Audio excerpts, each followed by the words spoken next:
I'm Governor Rhee's Chief of Staff, and I'm coming to you from the first YIG press conference. We just heard Governor Rhee outline a bold and progressive agenda for this conference. And at this time, I would now like to introduce you to your governor, Star Rhee.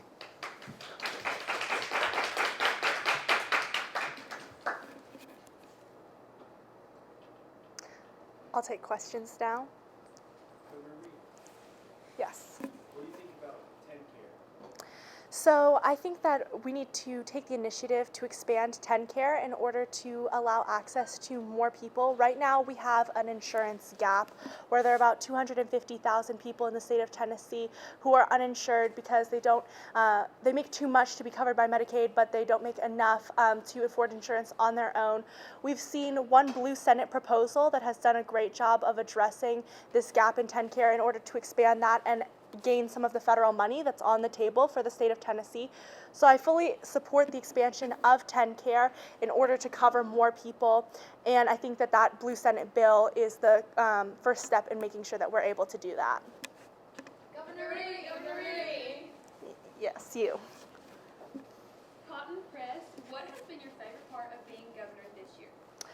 Oh, that's a good question. I've absolutely loved being governor. I think that honestly my favorite moment happened just right here in the state when Alexandra was singing the national anthem and everybody was standing and saluting the flag. I honestly started to tear up because I think that the show of patriotism that we have in this country and everybody just standing there and rising up together in order to, make the best future for our country, that was my favorite part so far. It's just like seeing everybody out there and knowing that we have a lot of great things coming when our generation is governing. Governor Rhee, Governor Rhee, Governor Rhee. Yes.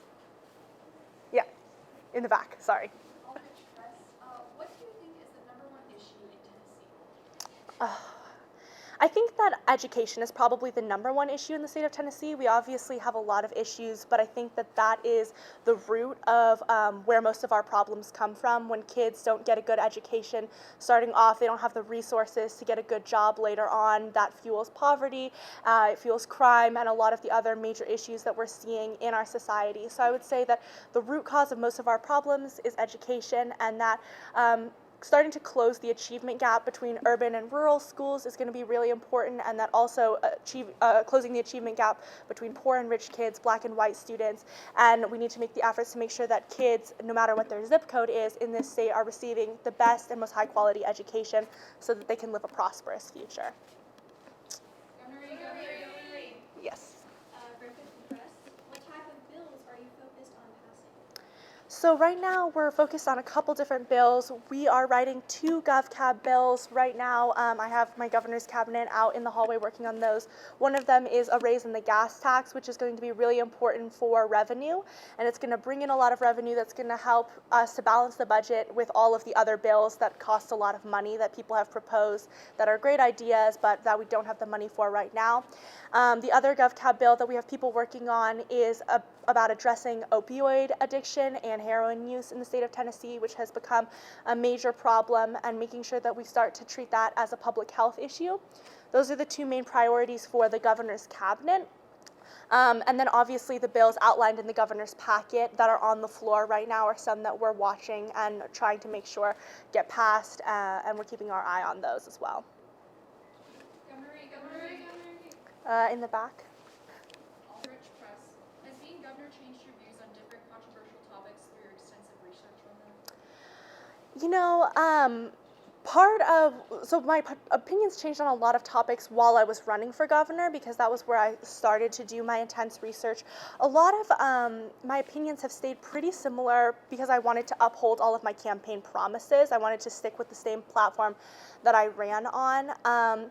However, being governor, you also understand the support of making sure issues are bipartisan and that they get support on both sides of the aisles, and you also understand the necessity of making certain concessions in order to get things done. So I think my stances have maybe become a little bit less radical in the sense that I want to make sure that everybody's collaborating on issues and that we're making sure that everybody feels good about where the state is headed. So I would say I have a lot of the same stances that I ran on, but just trying to make sure that we're working with both sides of the aisle to get things done.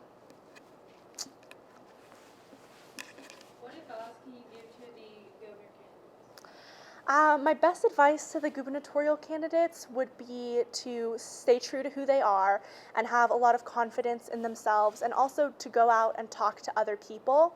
I think that one of the best parts of this conference, regardless of whether or not you win, is making new friends, meeting people with different views than their own. And so I think that definitely that would be my main piece of advice, is to go out, talk to other people, and be genuine in your opinions, but also listen to other people's opinions and start to bring those into your platform as well, because ultimately you represent the people of this conference. And so if your opinions are just your own, you're not doing a good job of being a servant leader. You have to make sure that you're listening to the people around you and that you're incorporating their beliefs into your platform as well. Okay, thank you. That's all.